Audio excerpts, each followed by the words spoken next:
PSG's opening goal was the perfect example of what makes Luis Enrique's team special. A through ball in behind the defence to the right winger cutting in behind on the left, and finds the right back in acres of space with an open net.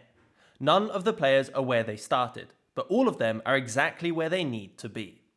It's easy to miss just how many positional rotations are in this team, whether it's Dembele rotating all over the pitch, or Vitinha filling in for the fullback when building their attacks.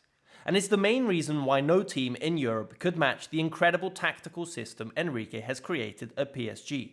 There was absolutely no competition in the final, and Inter were outclassed all over the pitch. And to understand why this performance from PSG was so incredible, we need to look no further than the opening 20 minutes, where you could already see the control they had in possession, and the relentless press that gave Inter no time to build their attacks. PSG's intentions were clear right from kickoff, instantly playing the ball out for a throwing and applying pressure in Inter's half. And for the majority of the first half, Inter sat in a deep 5-3-2 shape. Thuram and Martinez would look to close down the centre-backs, and the three midfielders would screen any balls into Dembele. This works great on paper, but unfortunately for Inter, PSG play nothing like this, and their rotations mean they basically never resemble the 4-3-3 they start their matches with. At the back, PSG will always look to keep a line of three in possession. At times, this is formed with the centre-backs and the left-back Mendes, but most of the time it's one of the midfielders, usually Vitinha, that will drop into this pocket of space on the left. A subtle rotation that unlocks so many options for PSG, as it frees up a gap in the centre that can be filled in different ways, which subsequently frees up more gaps as you move up the pitch. Firstly, it means Mendes can push forward either on the wing or in the half space to give support to Kvaratskhelia. This allows PSG to instantly have two players out wide on each flank, meaning as they circulate possession from side to side, it was nearly impossible for Inter's wingbacks to effectively close them down, and were consistently getting overrun. We can see, for example, in this clip from the first 10 minutes, as PSG rotate from side to side, Inter's wide centre-backs are forced to come off their line to help out. But as this phase of possession continues, it eventually leaves gaps in behind the wingbacks and the defence that PSG can easily move into. Because Inter's shape would force play out wide, it meant most of the progression from PSG would come from these positions, and would slowly move further and further up the pitch. From here, it was total control from PSG. They would keep players out wide on both flanks to stretch the pitch, and there were an incredible amount of rotations in the centre. In Enrique's system, the key focal point in attack is Dembele, who is not fixed in the centre, and he can move all over the defensive line and even into the midfield as PSG rotate. And as he moves, the players around him also adapt and pick up the vacant spaces. So it doesn't take long before all the players are in completely different positions from where they started. And this is exactly what we saw with PSG's opening goal. The move starts by regaining possession high up the pitch thanks to their press. From here we can see how the players have already rotated slightly, with the right winger Doué now playing down the middle, and Dembele in the right half space. Kvaratskhelia pushes forward, and it seems as if Inter's instructions were to double or even triple up on the Georgian winger, because the whole of Inter's defence and midfield gets packed into the box. A quick combination with Fabian Ruiz and Vitinha can receive the ball with no player ready to apply pressure, as Inter have fallen too deep into their own box.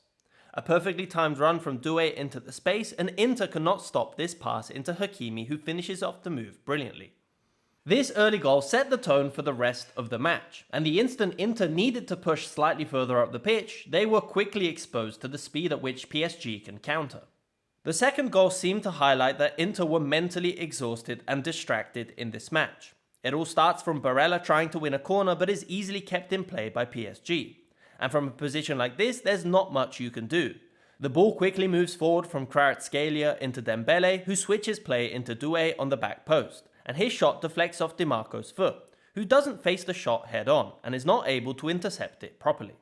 Now, while PSG were perfect in possession, it was their pressing shape that was arguably the reason why they were so dominant in this match.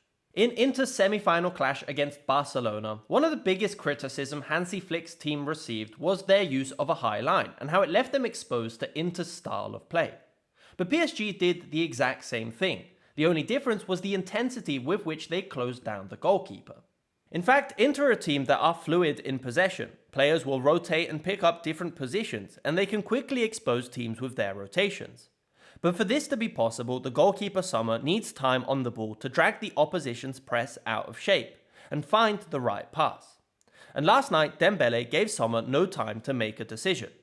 The press was relentless, and he sprinted towards the goalkeeper for the entirety of the time he was on the pitch, which forced Inter to do the same thing every time. Either try to beat the press and play out from the back, only to realize you have no free options ahead of you, or play the ball long over the top into Thuram and Martinez. Generally speaking, these two players did a decent job at winning some of these aerial duels, but because there was little support around them and the rest of the PSG defense would instantly drop to cover any runs forward, these attacks quickly vanished into nothing. The only real threat from Inter going forward was when they gained a corner or a free kick in a deep position. But even from these positions, PSG were able to defend extremely effectively. Statistically speaking, Dembele didn't really complete any high regains, but if it wasn't for his effort and intensity to rush every single pass at the back, the story today would have been completely different. Once it was 2-0, Inter was stuck between a rock and a hard place. Try and build out from the back and just end up going long every time, or try and press PSG high up the pitch and become increasingly exposed to transitions. And well, that's exactly what happened in the second half. PSG was still able to exert a level of control in possession that is rarely seen in such a high-stakes game. And in the second half, as Inter would try and push forward, they kept leaving bigger and bigger gaps between the lines. Doué's goal to make it 3-0 demonstrates this perfectly. Vitinha moves the ball into the centre, and Inter are out of balance in the press, trying to close down the players ahead of them but not aware of the gap in behind. And because Dembele doesn't play on the defensive line, he can receive the ball and drag an Inter centre-back out of position. And with a brilliant backheel pass finds Vitinha on the overlap, swiftly moving the ball out wide into Doué, who finishes off the move. It's a testament to PSG that when I first watched this goal, I was convinced it came from a counter-attack. Yet, it was actually from their own structured build-up playing out from the back. Kvaratskhelia goal to make it 4-0 did come from a transition, while Mayulu's goal to make it 5-0 was once again after a structured move through the lines and into the box. From the control in possession, the relentless press, and the speed of the transitions, this was one of the most controlling performances I've ever seen in a major final, and they made Inter look like a seriously inexperienced squad.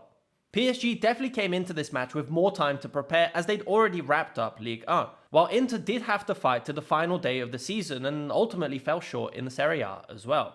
But I think this game is more of a testament to the incredible work Luis Enrique has done not only to develop a great tactical system, but a cohesive unit of young players all working together and all sacrificing themselves for their teammate.